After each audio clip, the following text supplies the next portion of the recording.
Greetings and salutations all. In this video we're going to download RStudio IDE for macOS.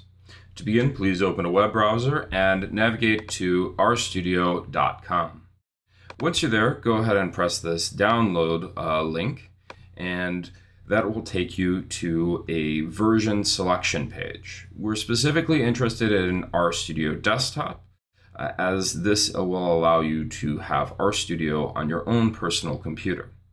Note, we don't need the $995 a year license, we just need the open source version. So go ahead and press download.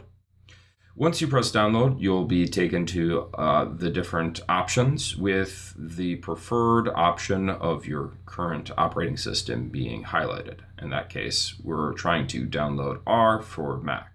So go ahead and select this version, or select this link. And once you select it, we will slowly start to see the RStudio installer get downloaded. When it's done downloading, click on the downloaded installer to launch it. And it will take a few moments so that the installer can mount. Once the installer mounts, go ahead and click on the RStudio icon and hold and then drag into applications. Once you drag into applications, what you should see is RStudio is being copied into applications. Once it's done copying, then what will happen is RStudio has successfully been installed.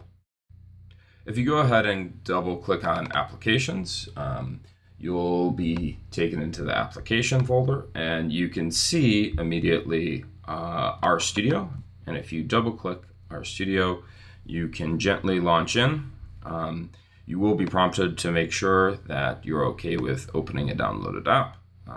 Once that's done, we will have here largely an empty RStudio for the first time through. So that is, it should look a little bit more like this. I currently have a project that I'm working on. To make sure everything has installed correctly, let's just add 1+1 again into the lower left-hand side, which is the R console. And we can see when we say 1+1, we're getting 2, which indicates that RStudio is able to successfully set up a setting with R, and we got results back. Thanks for watching. Hope to see you in the next video. Bye now.